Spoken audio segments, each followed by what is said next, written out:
We started Culturally Speaking to indulge our curiosity about the way others live and a desire to inspire conversations about how we have far more in common than we realise.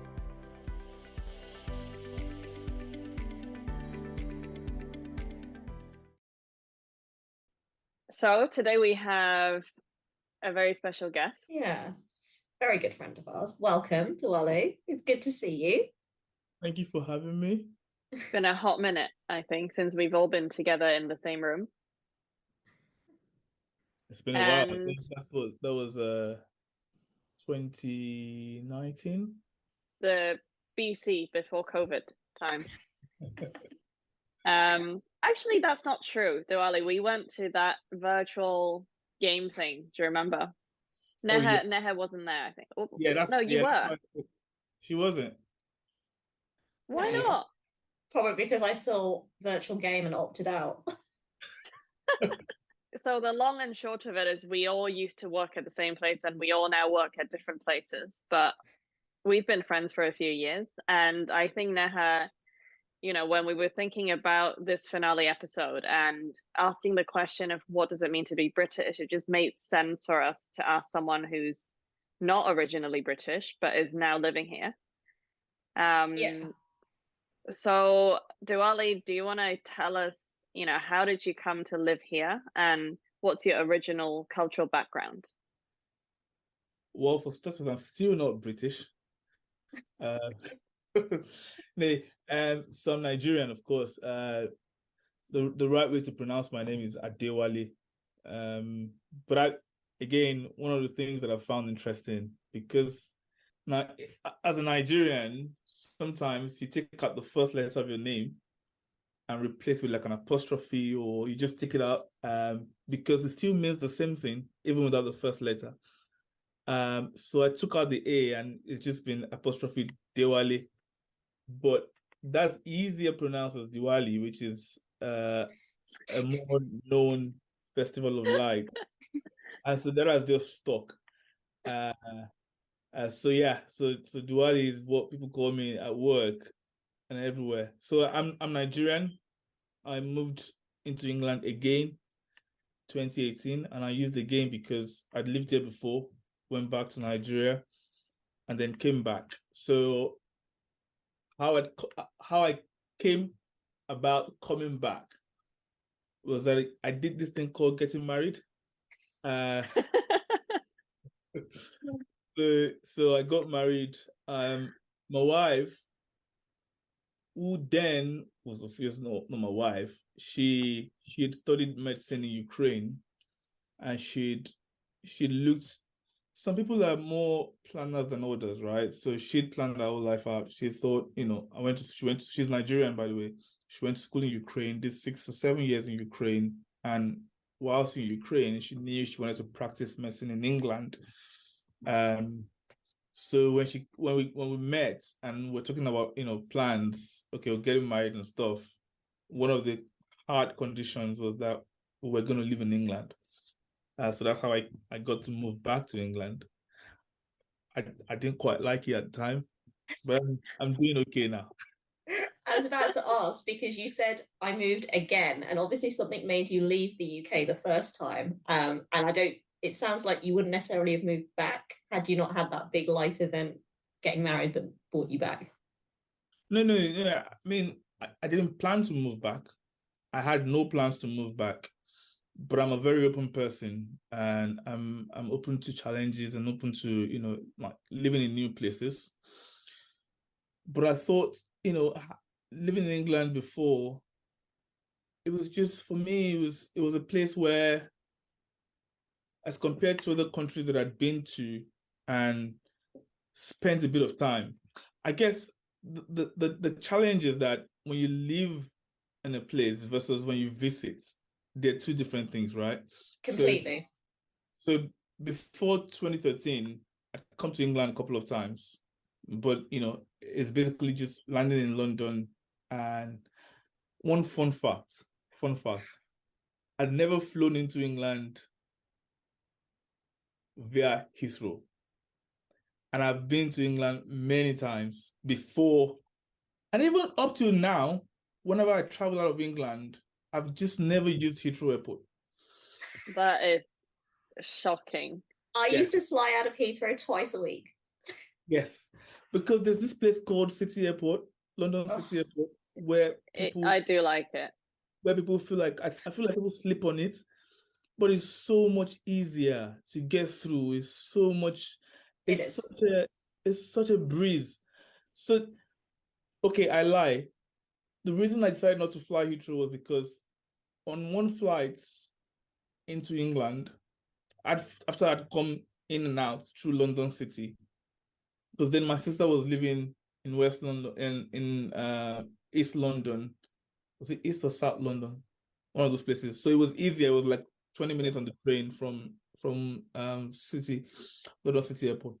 And so one of those flights, one of those trips, my return was via Heathrow. And it was such a hassle. First to get to the airport, second to get through the airport. It was such a, and so I told myself, look, this is never going to happen again.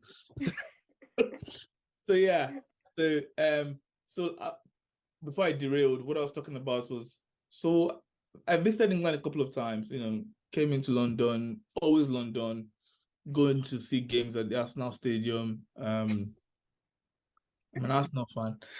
We would never have guessed that. But when I did live in England for a year and a half, I was in school in somewhere called Lancaster, which is a beautiful place, by the way, very close to the lakes. And I experienced a different side of England. And I thought, if at all I was going to live in this country, it has to be in this area of the country, the Northwest, because it was so much more beautiful than London. It was so soothing and calming. It suited my personality a lot more than London. But I didn't get a job when I finished my program at Lancaster University because of sponsorship. Because at that time, I needed a sponsorship to stay in England. And I felt like I was qualified. I could do the jobs, but, it was difficult to get a sponsorship.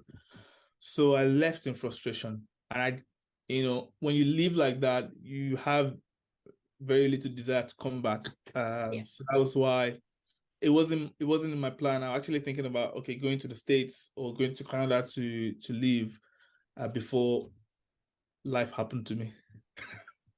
Oh, that is a very sweet story, though. Very sweet. So you mentioned that you've obviously lived in the Northwest and in London and the difference between the two. And I think it's probably worth saying I know that you've spent some time in the Northwest again, and you're now back in London. Do you miss the Northwest a lot and the style of life? Every day. Every single day. I tell you, for starters, I've got where I was living before. I had parking for 4 cars and a garden, and I had a front porch. It was comfortable. London, on the other end, I still live comfortably. I still have a garden at the back of my house, but it's not just quite the same. It's not. It has a different vibe to it. I cannot do leisure drives in London. I used to do that a lot in Northwest. I could get in my car and drive to Penrith, go to sometimes go to Carlisle, as far as Carlisle in Scotland. Actually drive to Edinburgh. It's and come back 3 hours on the road, and it's such a beautiful 3-hour drive. The hills, the clouds, especially if you do it in winter, or it's just a beautiful place. But all I see here is just like brown roofs, green, like concrete jungle, like buildings and everything. It's just it's so much more different. I miss it every day. I mean, you're preaching to the choir, because that part of the world is very special to me, and it's always been very special to me. So I'm with you. It's a very different pace of life. You touched on something there that I think is hilarious. So we obviously we've known you for a long time, and like the space and the layout of British homes. Explain bathrooms to people and the differences you found. No. Before I get to bathrooms, I'll tell you where I'll start. Kitchens. Kitchens, Oh okay. Oh my God, oh my God, oh my God. Why will anyone think that it's okay to put your washing machine in the kitchen? Why? So Right. to be clear to everyone, I fully understand what you mean. Growing up in our family house, the laundry was in a separate room, but due to the space, and I think it comes down to space again, in my London flat, washing machine has to go in the kitchen. No, I beg to differ. Space is a thing, I agree. But also design is another thing. Like you could be out of space and be creative in your thinking. You can move things around. Yeah. It would never make sense to me. Living in Nigeria, visiting homes in Northern America, like in America, in Canada, I struggled. When I was in uni and I lived in a flat, when I lived in a flat off campus, we had a utility room, which makes sense, right? That makes sense to have a utility room. But if at all there is no space for utility room, I would think it makes sense to put your washing machine in the bathroom. It Or would, and that's I think what Janice is alluding to. In your building, that's how it works. It's not in my bathroom, it's in a utility room. Okay. because you have the space for that. But I'm saying where there is no space, right? I would choose the bathroom over the kitchen. That is one thing. How come when there is no space in these British homes, when you go into these houses and be like, oh yeah, the house is small, we're trying to take out space. Why are they taking out space from the kitchen? And then you see bathrooms with spaces where you could like have a salsa dance and everything. What is the thinking? Why do I need more space in my bathroom? What do I live in my bathroom? I don't live in my bathroom. I don't spend time in my bathroom. I go into the bathroom, do my business, get a shower, get out. I spend more time in the kitchen. But I will say, so obviously, depending on how old the place is, will have a difference on its design. But also, I think it's fair to say in your culture and my culture and Neha's culture, eating as a family is a big thing. But considering London and its, average demography, that probably isn't the priority, right? No, of course, yeah, and that's what has informed the design. I'm just saying these are things that I found. But your point about the bathrooms, like enough space to salsa dance in a bathroom. I'm not kidding. Like, I live in a 4-bed. The ensuite bathroom. So this room I converted into like my office. It's supposed to be a bedroom. So I took out the bed and I have my furniture. I work from here. The ensuite bedroom, I've got so much space in the bathroom. Literally, I could hold my wife and we could do like, You could ballroom. Yes. I mean, not quite the ballroom, but you know what I mean? Like, and I'm thinking to myself, maybe you should try that. I think like, I don't need this space in the bathroom. Whereas if you go downstairs to the kitchen, you're gonna struggle to. So if you have a deep freezer, which I have, because again, culturally speaking, pun intended, culturally speaking, the British do more like buy and eat, and then there's not that culture of I know, right? Of storing. I found that, yeah. Storage. Food storage in the kitchen. Yeah. Exactly. What? Okay, I'll jump in on this. So I had a refurb a few years ago and I replaced my fridge because what the hell are these below the counter half fridges? That's what I've got, guys. What the hell? And the freezer that's like the little... Yeah. What am I supposed to put in there? It's never going to be enough, right? Exactly. So I had to decide between having that little coffee table in the kitchen and having a chest freezer. But you know what I chose, of course. All the furniture. And I put my freezer in because I need to store my fish, my my meats, different things, different kinds of meats, like all the food that I cannot easily get from I need to get from the African store, from the Asian store, these places. I need to store them. And I'm thinking, how did nobody think about these things? Obviously, these are like regular houses for me and maybe Neha, maybe not Janice. Janice is, different. I'm kidding. But you know what I mean? Obviously, when you go into like the $1 million homes, you have a big kitchen, and but we're just talking about generic design, like exactly. Yeah. And everywhere when I go to people's houses, I'm looking at these things. Obviously, I don't say them out loud, obviously, because I need to be politically correct. But that's not obvious, by the way. Can I just say, knowing how outspoken you are, that is not obvious. Okay, fine. I get your point now. This is why I'm not going to invite you round, because you will judge my half freezer and my washing machine in my kitchen, which I couldn't do anything. And I promise not to. I'm getting better. I've been here now 5 years, 4.5, 5 years. I know how to be a little more subtle now. You'll be fine. You'll be fine having me around. But yeah, you get the point, right? I go into these houses and I see these things, and I'm like, how is this normal? You know what was weird to me, right? So growing up in Hong Kong, I've always lived in apartment buildings. What I never understood was why the bathrooms had no outside-facing windows. It's the weirdest thing, because in Hong Kong, even if it's in a normal apartment building with 4 flats on 1 floor, whatever, they will always design it so that the bathroom has a window because ventilation, right? Sorry to cut you, Janice. Yeah. That makes sense, doesn't it? Before I did the refurb, I always used to get the problem, because Neha knows this, I love my hot baths.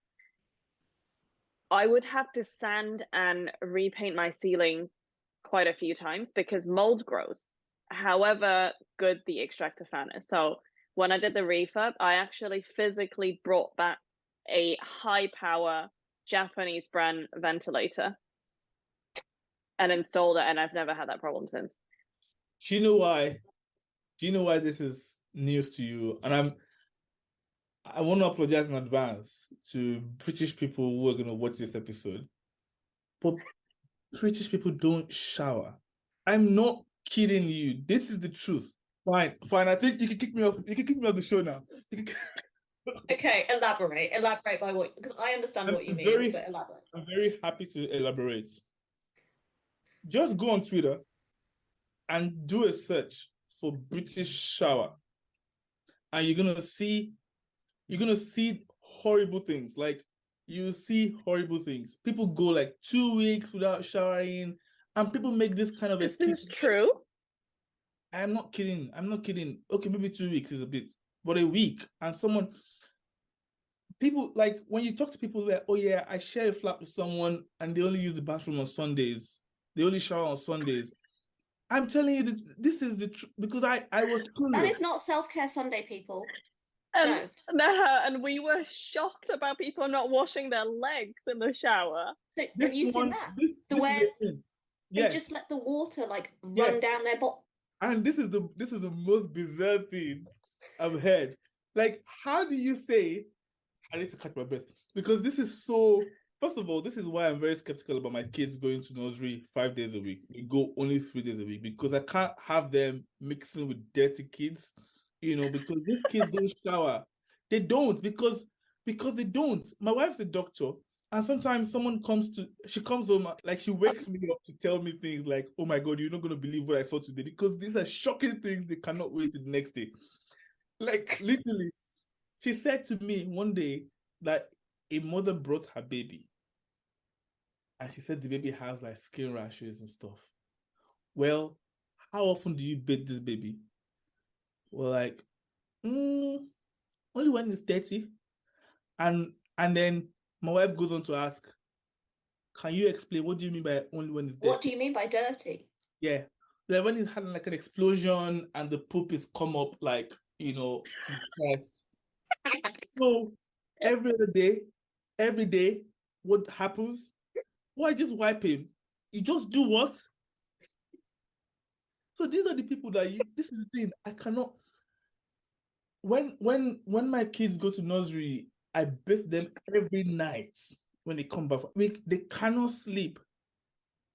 without You having don't get into shower. bed dirty. Like, isn't this so interesting? No, So I saw this thing that I sent to Janice, and I think it's very cultural, right? In our respective cultures, like I'm Indian, Janice is Chinese, you're Nigerian.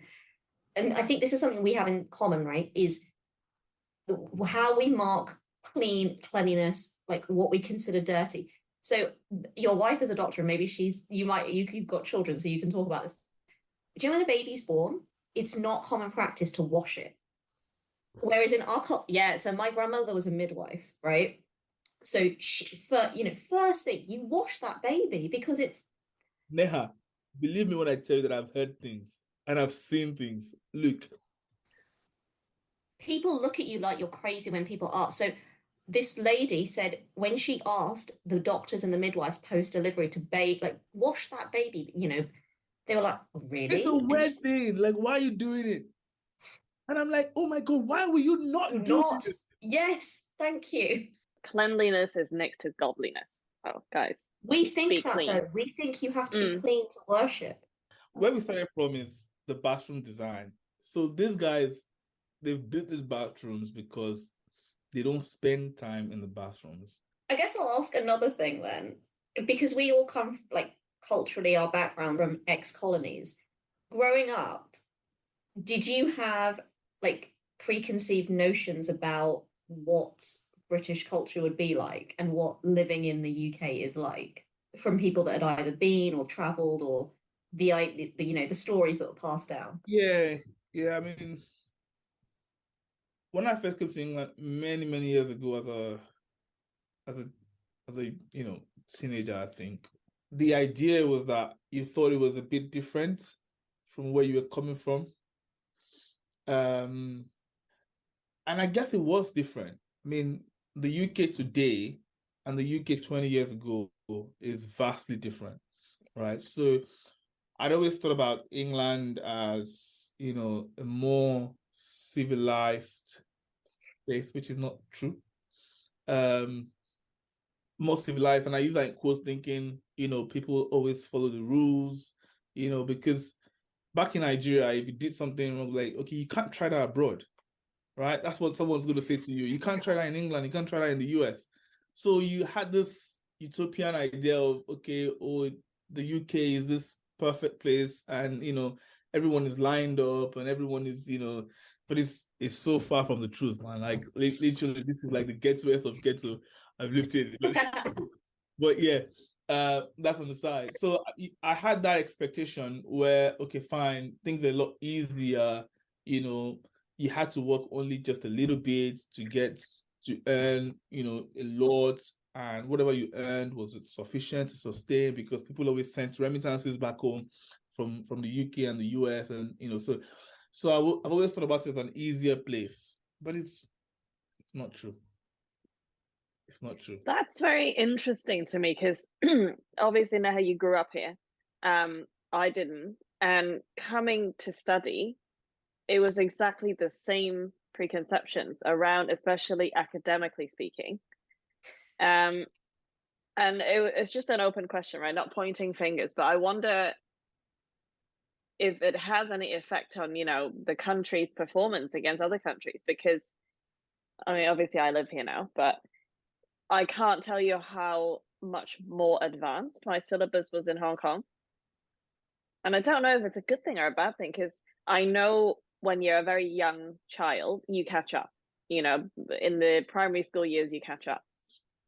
But I don't know, it was really shocking, because imagine I did most of the A-level syllabus for maths already at GCSE level in Hong Kong. Then you kind of think, well, what are the other people doing while people here are catching up? Like, there's no ceiling in academics, right? You can always go higher. I think we discussed it the last time we met, Janice, you and I. The truth is that things are easier here. And so because of that difference, I'll speak for myself. Growing up in Nigeria, academics, because you mentioned academics, was a tough thing. And it was a thing that you had to do. And it's so rigorous. literally you get into school at what, age 2 or 3, or maybe even, I finished uni at 19. 19, you just get into uni here. Yeah. So when you transfer into this place, it's just like, what's going on here? Like, because we're just coasting, right? Exactly. In relatively speaking. However, approach is different. This is what I found. That's what I'm saying. The way that we're taught is very different here. Exactly. We are very academic in Nigeria. This is what the book says. This is what you have to, but I found it a bit more practical. And the learning here is more reflective. Yes. If you know what I mean. And it's neither good nor bad. It's just different.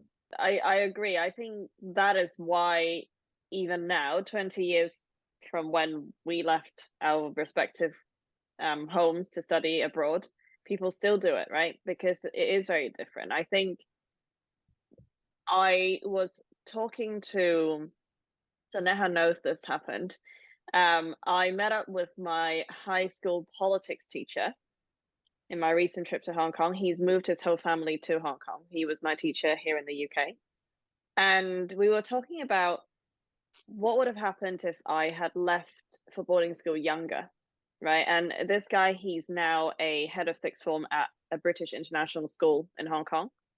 And he said that he's noticed for people who've gone to the UK from Hong Kong, maybe from year, 9 onwards, their work ethic is not as good as people like me who've gone for sixth form.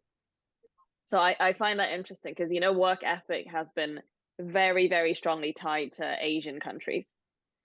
So I am grateful, I think, that I do have a strong work ethic, but then subsequently I've had the influence of Western educational system. So I can also exercise the other side of my brain. So what was the biggest culture shock you experienced when you moved to the UK? Apart from the bathroom, the kitchen, the washing machine, and the showering. That's actually a very good range because you've gone through like four key things. I'm going to talk about education. There is so much less force here about going all the way with your education. And it was just a shock to me. Like, literally, even yesterday, I was speaking to someone. Was it yesterday or some time ago? And this person is in Warwick. He's 22. Warwick, doing economics, studying economics, but they're talking to me about quitting and opening up a barber shop. You cannot mention that in Nigeria to a Nigerian parent in a Nigerian home. You cannot. Even if you have it in your mind, it dies there. Like it never sees the light of day. Yeah. This for me, this was a shock. Like, kids saying to the moms and to the dads, I want to be a plumber. Like, Yeah, I share that sentiment, and on the same kind of in line with that, I've always been shocked when I've heard my friends, like adult friends, like they were adult children of their parents, call their parents by their names. Oh my God. That doesn't end well in Nigeria. It comes with a slap. Nope. Oh, like it doesn't matter what age you get to, you still never ever call somebody older than you by their name. It never ends like I'm an adult now. Yeah, in all our cultures, I feel like we have a much stronger adherence to the family hierarchy. Yes, definitely. The respect you get just by being older. Even sometimes unearned respect, yes. But you said, just by being older, yes. And in that line as well, like even like speaking back to the parents, like if my dad says something back in Nigeria, that is final. Like the best that I could do if I disagree with my dad on a thing is I'll walk away when he's done saying what he wants to say. I'll go and attempt to do what he has said. it doesn't work, or if it's not looking like it's going to work, I can come back and say, this thing is not going to work. But I cannot talk back to my dad. I cannot say to my dad, like, I've seen people say to the dad, oh, come on, like these things cannot come out of my mouth. Like, my dad is like king. I'm here. I'm a servant. I'm a subject. He says it, I do it. Same for my mom. It's even easier with my mom. Like, I can come around and, you know, like, hug my mom and say, oh no, I can't do that, you know. But I see parent-children relationships in this country, and every time I need to pick my jaw from the ground, because it's like, how is this? How are you surviving? How have you not died? How has your parent not killed you? Because literally, I would have died. Adewale, you need to see the parental chat. You need to see, like, the parental group chat. Mama and Papa P, if they're listening to this, will be just shook. And that follows my next question. Do you think your children are having a very different experience in their childhood being in Britain than you ever had? And do you think their relationship will be very different to yours if they're influenced by British culture?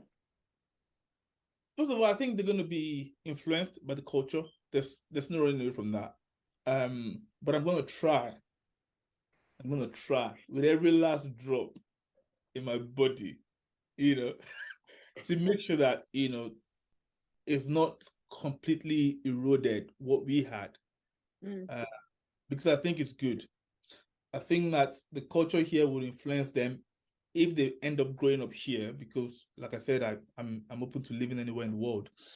But if they end up growing up here, I think they'll be influenced. But I'm gonna constantly remind them that because it's happening outside, does not mean it has to happen in this house. You know, there's gonna be respect.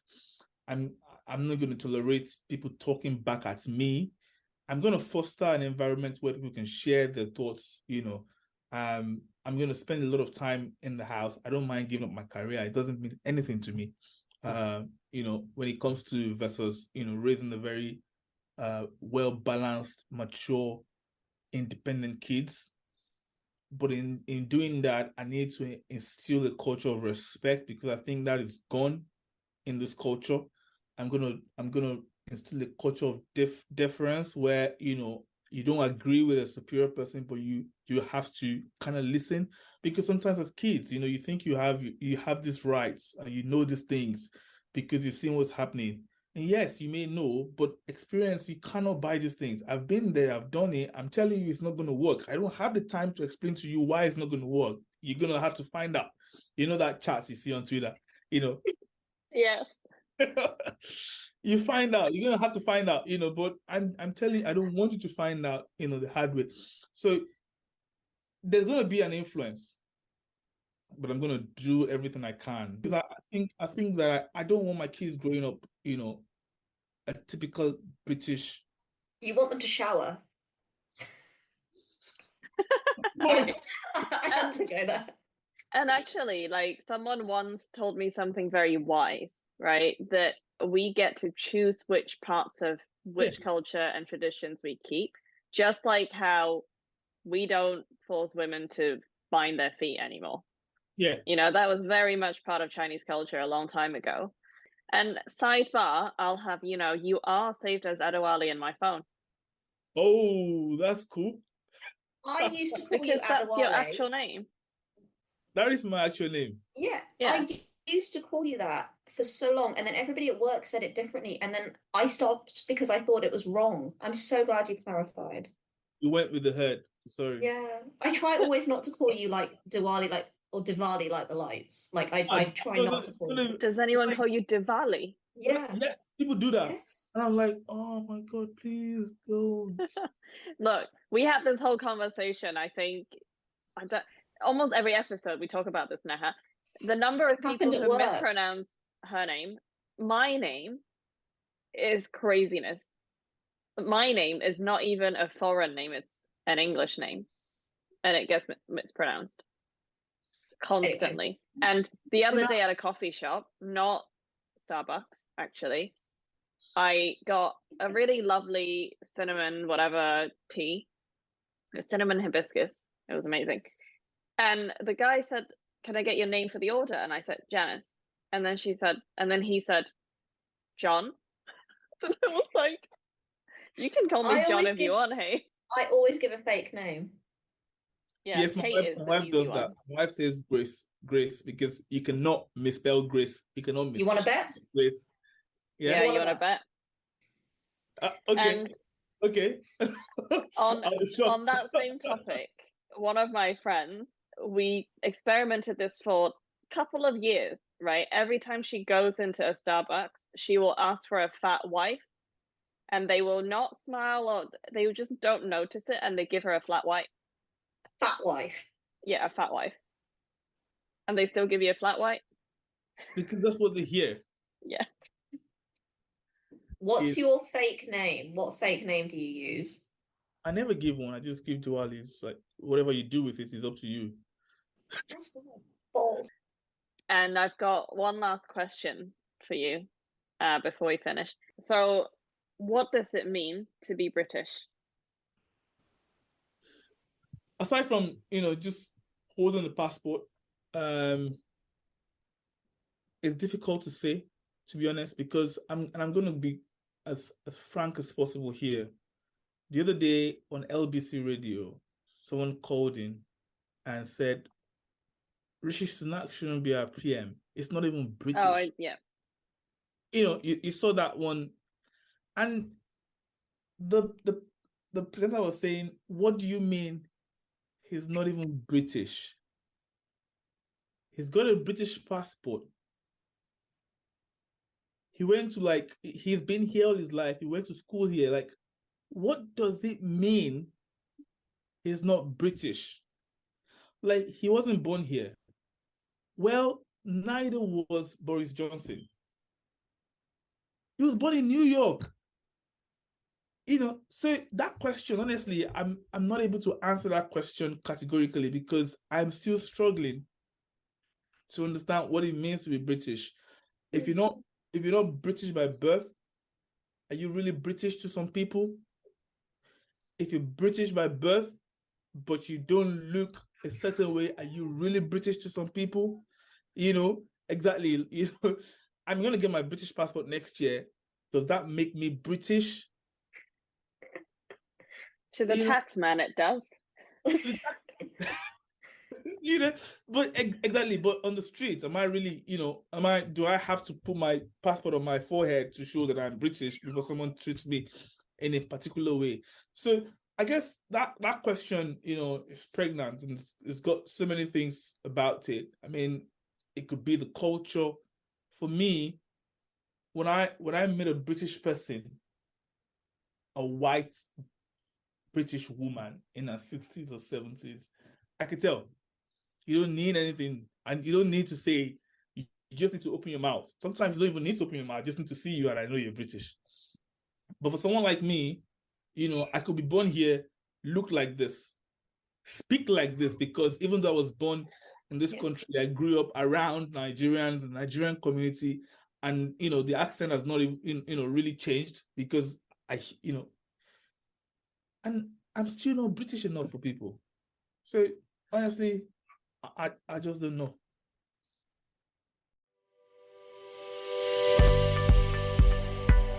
Subscribe, rate, and review on your favourite podcast platform, and follow us on Instagram at Culturally Speaking Podcast. You can also check out our website, culturallyspeaking.co.uk, for a transcript of this episode. Share your stories or your show ideas with us by sending us an email at theculturallyspeaking@gmail.com.